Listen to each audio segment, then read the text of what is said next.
Mesdames et messieurs, bonjour! Сегодня второй день моего путешествия по Британии. Посмотрим Канкаль, продегустируем устрицы и полюбуемся изумрудным побережьем. Vous êtes prêts? Alors on y va!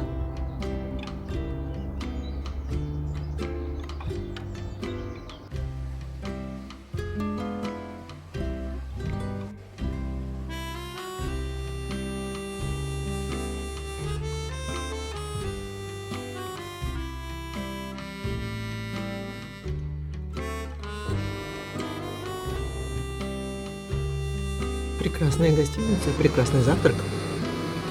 И действительно вид из окна во время завтрака замечательный.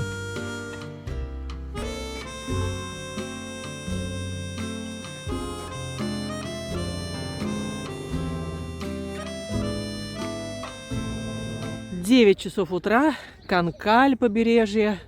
Мне очень повезло с погодой сегодня. Солнце, небо голубое, ни одного облачка. Птицы поют, и город только-только просыпается. Если вы путешествуете по Британии, один день для Канкаля это достаточно. А мне осталось еще только устрицы продегустировать.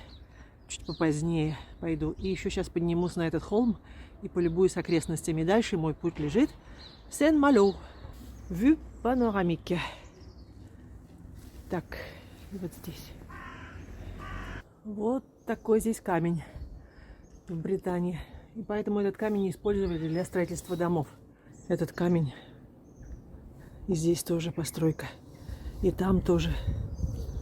Этот вечер я снимала вечером на закате дня. На закате солнца. А теперь утром, 9 часов утра. А это дом. Это замок, конечно, построен в 19 веке. Действительно, Ле Шато, замок. И смотрите, как красиво с этим деревом. Вот она, устричная ферма. Сейчас отлив. Лучше видно, чем вчера вечером. И эти идут работы полным ходом.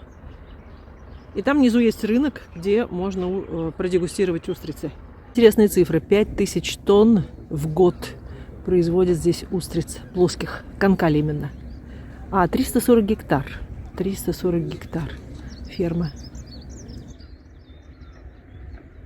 Почему так интересно путешествовать по Франции? Потому что в какой бы регион вы ни приехали, Нормандия, Британь, долина реки Луара, Альпы, французские Пиренеи, новую архитектуру вы увидите, другая совсем история, другая гастрономия, другая кухня. Франция же объединялась постепенно, но более-менее в современных границах. Это в 17 веке, при Людовике XIV. Смотрите, дом какой интересный. И Британь была независимым герцогством до 15 века. И уже в 15 веке становится частью французского королевства. Ни одного облачка, птицы поют, на солнце тепло, а вот и камелия цветет.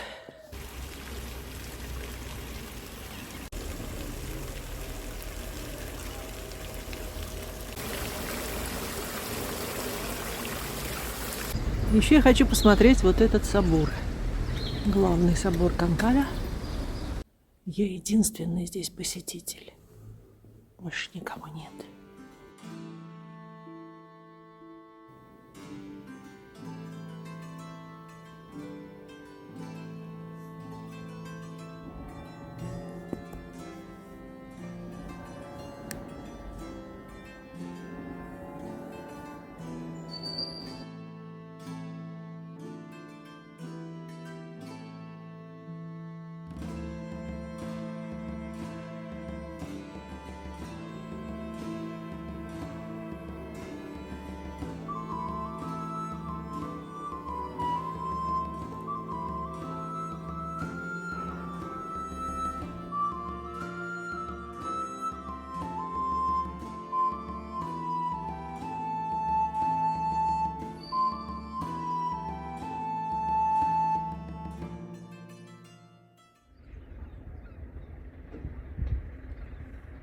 Смотрите, как интересно.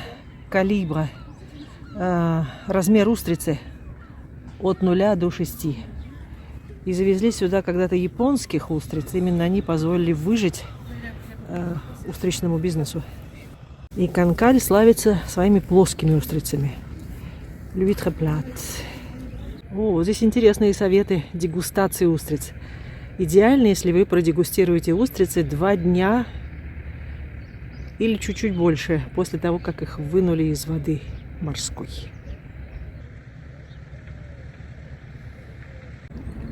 Здесь тоже магнолия скоро зацветет. Ну а теперь на устричный рынок. Тоже интересно ответы на вопросы. Какой период самый лучший для дегустации устриц? В течение всего года, с января по декабрь. Другой вопрос. Устрицы номер 1 больше, чем устрицы номер 3? Да. Чем меньше номер, тем больше устрица. Вот интересно тех людей, кто работает в устричном бизнесе, на ферме устричной, по-французски называют les jardiniers de la mer. Очень красиво. То есть садовники моря, морские садовники. Так, вот он, le marché, рынок устричный. И сейчас я у него попробую устрицы, пожалуй. Вот он получил серебряную медаль. Так, я попробую сейчас 3 плоских и 3 обычных. 6 устриц.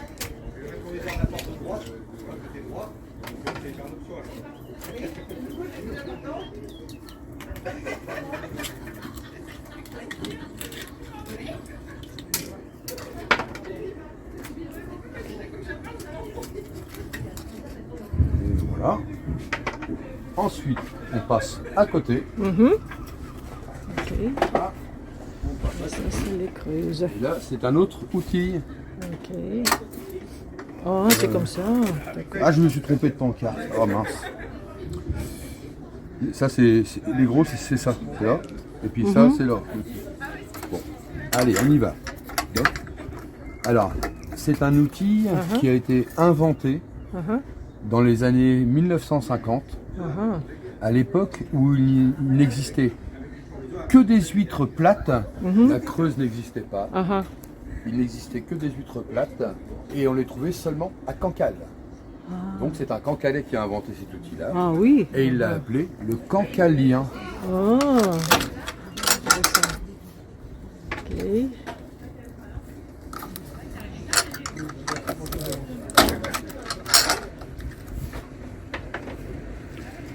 Encore une grosse, et voilà.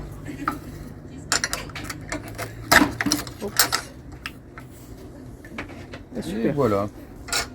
Ну что ж, вот мои устрицы взяла 6 штук, потому что только что позавтракала. И он мне сказал начать сначала с больших, потом закончить с плоских. И лучше, говорит, плоские без лимона. А я-то думала, почему здесь так много устричных, вот этих устриц, да? А потому что ты можешь поесть и сразу выбросить все на пляж. Очень-очень вкусные. И лимон даже не нужен. Просто замечательно вкусные. А это плоская устрица. Попробуем сейчас. Необыкновенно вкусные устрицы. Вкус моря.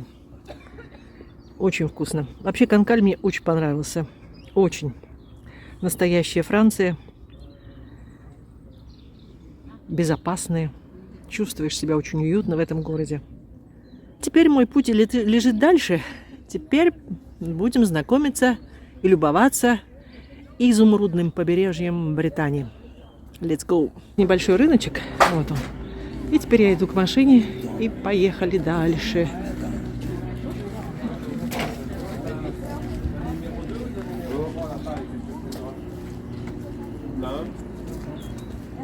Как я люблю море. Но именно такое холодное.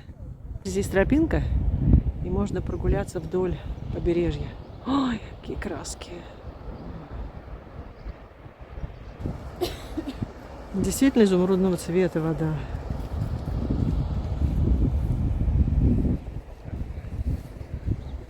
Все знают, что во Франции есть Лазурный берег. Но знаете ли вы, что во Франции, вот здесь, в Британии, есть Изумрудный берег или Изумрудное побережье?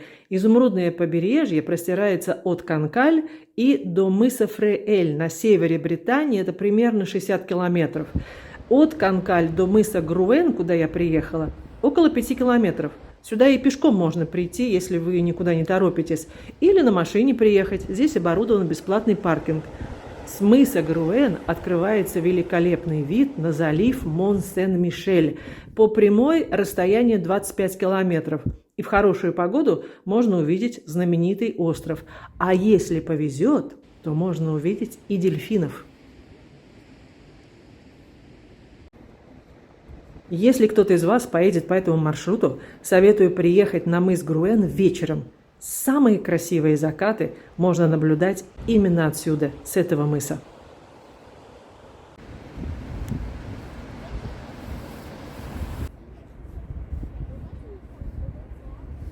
Поехали дальше, в сторону Сен-Мало, а по дороге будет еще одна остановка на Изумрудном побережье.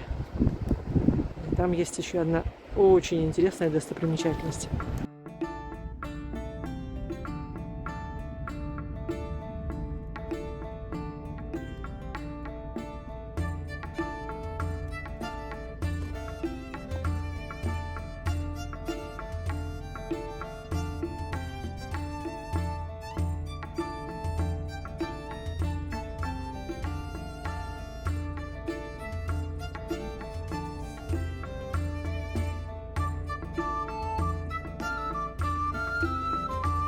Изумрудный берег Британии славится своими пляжами. И вы посмотрите, какая прелесть.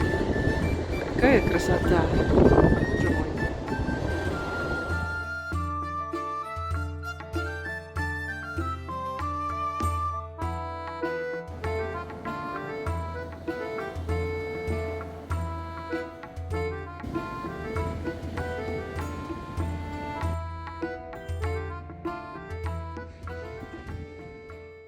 Это один из кварталов Сен-Мало, и, вы знаете, очень напоминает курортный город, хотя так оно и есть, действительно курортный город, потому что здесь рядом пляжи, здесь рядом море, очень чисто, очень аккуратно.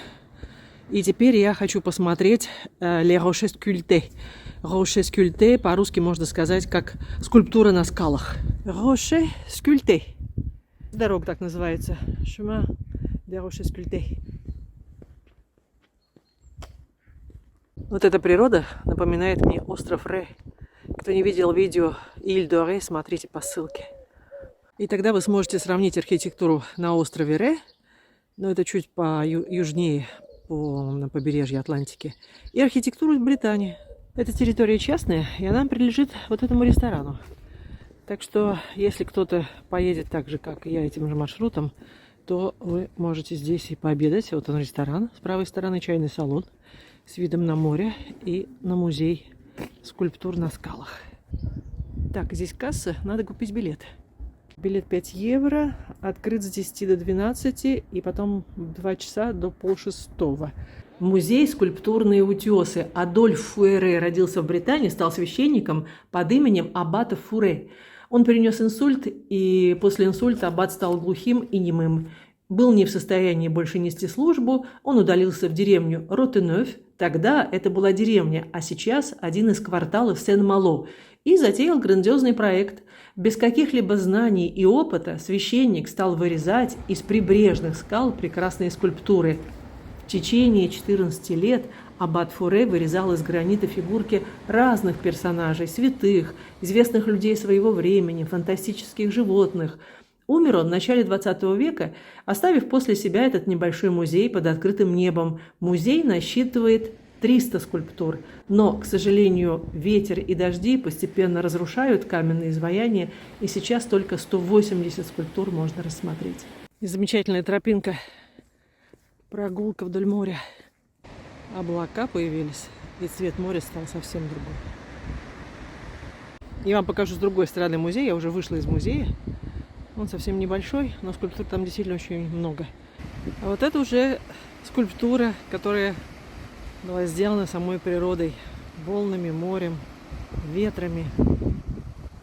Мыс Христа. Частная собственность. И вот эти пляжи песчаные я увидела только когда вышла вот сюда, на эту точку, на этот мыс.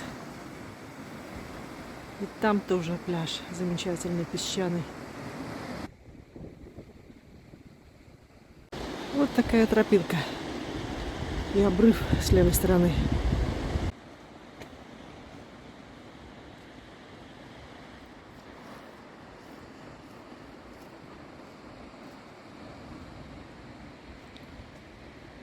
Мое путешествие продолжается. Впереди у меня еще Динар и Сен-Мало. Спасибо, что были со мной. И до новых встреч на канале о Франции не только. Пока.